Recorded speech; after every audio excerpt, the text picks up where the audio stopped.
जांच एजेंसियों को सूचना मिली है कि जो मौत का सामान जिससे ब्लास्ट किया गया लाल किले के सामने वो नूह से खरीदा गया था। उसकी पड़ताल करते हुए जांच एजेंसी नूह की अनाज मंडी पहुंची और यहां पर कुछ जगह पूछताछ की। मुकेश जी हैं, उनके पास भी एजेंसी आई थी। किस वक्त आए थे और क्या आपसे पूछा? ये अपना शाम को 5 बजे के करीब आए थे और उन्होंने ये पूछा था कि आप एनपीके कौन कौन सा बेचते हो। तो हमने ये कहा था कि हम चंबल का एनपीके 12-32-16 और 20-20-0-13 बेचते हैं। तो उन्होंने कहा ठीक है। तो उन्होंने हमारा स्टॉक रजिस्टर भी देखा था और बिल वगैरह भी देखा था। तो हमने वो उनका वेरिफिकेशन करवा दिया है। आपके स्टॉक का फोटो वोटो भी लेके खींच के? नहीं, स्टॉक का फोटो कॉपी कोई नहीं। आप बताइए, अब इनके बेटे हैं? हाँ। आप भी थे इस वक्त? तो एक्चुअली क्या, जब वो आए थे ना उस टाइम के दौरान, तो उन्होंने ये देखा था कि आप एनपीके किस तरह का बेचते हैं। मैंने बोला कि एनपीके हम 2 तरह का ही है, 12-32-16, 20-20-0-13। तो उनको मैंने दिखा दिया है और क्या कहते हैं स्टॉक भी देखा है, उन्होंने किसी पार्टी को बेचा है और 2-3 फार्मर के नाम लिए थे। उनका मैं कह लगा कि मैं ना तो जानता और कोई हो और ना ही उनको पता मुझे। क्या क्या नाम थे? एक उमर करके बताया था। तो मैं कहा ऐसा कोई ना तो है और ना ही पता मुझे। और रही वो पार्टिकुलर क्या और क्या कहता है एनपीके आप किस तरह का ढूंढ रहे हैं, आप ये पहले तो ये बताओ आप। और रही बात, मैंने कहा 20-20 मैं कहा नहीं ये नहीं है। फिर मैं कहा ओके, फिर वो वेरिफिकेशन करके वो चले गए थे। आपके रिकॉर्ड के और मैंने फिर कंपनी का बिल दिखा दिया जहाँ से परचेज करा मैंने।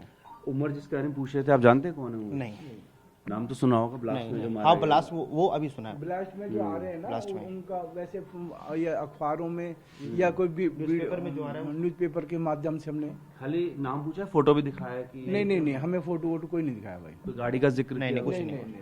अच्छा बताओ, अगर मान लो एनपीके किसी से आपको खरीदने हो तो शर्तें क्या होती हैं उसकी बेचने की? या किसी को भी दे सकते हैं? नहीं, उसके लिए उसका ओ फार्म चढ़ता है, बाकायदा कंपनी का ओ फार्म आता है, पहले उनको एग्रीकल्चर में चढ़ता है। और रही बात ये जो मटेरियल हमें कंपनी देती है ओ फार्म में, उस मटेरियल को ही बेच सकते हैं हम विदाउट। नहीं, मान लो मैं खरीदार आऊँ हाँ। और मुझे आपसे कहूँ जी मुझे 20 क्विंटल आप एनपीके दे दीजिए, हाँ। तो आप मुझसे कोई कागज कुछ मांगेंगे? नहीं, हम आपसे ये कहेंगे आप अपना वो लाइसेंस नंबर दो। और लाइसेंस कैसे बनता है? लाइसेंस एग्रीकल्चर के थ्रू बनता है। मतलब मेरी जमीन होनी चाहिए? हाँ, जमीन नहीं, लाइसेंस और जीएसटी नंबर होना चाहिए आपके पास पर्टिकुलर। या तो उद्योग के लिए आप खरीद रहे हो, हाँ। या किसान भी लेते हैं? किसान के लिए। अच्छा, हम तो किसान बिना उसके नहीं नहीं देते? दे सकते। अगर मैं किसान हूँ तो मेरी जमीन आसपास होनी चाहिए या कहीं भी विदेश में होनी चाहिए? मतलब अपने विद इन एरिया, मतलब एक पर्टिकुलर एरिया बना हुआ है, मतलब कि ज्यादा दूर है तो उसके ऊपर हमें थोड़ा रिटर्न प्रूफ लेना पड़ेगा। नूह और आसपास के इलाके में होना हाँ, चाहिए, नू के आसपास इलाके। तभी आप देंगे? हाँ। और अगर मेरे पास कागज है तो मैं 20 क्विंटल ले सकता हूँ? नहीं ले सकते। हम तो जो फार्मर है ना, ज्यादा 1-2 किलो ही ले पाता है।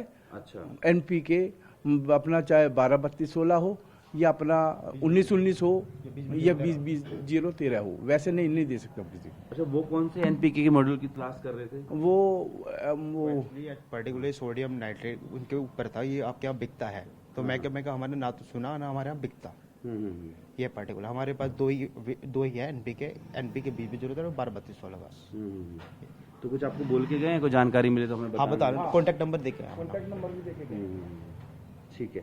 तो यही दुकानदार है, मुकेश जी हैं, उनके बेटे हैं, यहाँ पर थे और इनसे पूछा गया था। साथ में ही उस आतंकी उमर का नाम भी पूछा था कि क्या उसको जानते हैं या उससे कभी बातचीत हुई है। सहयोगी चेतन के साथ जितेंद्र भाटी, टीवी भारतवर्ष, नूह।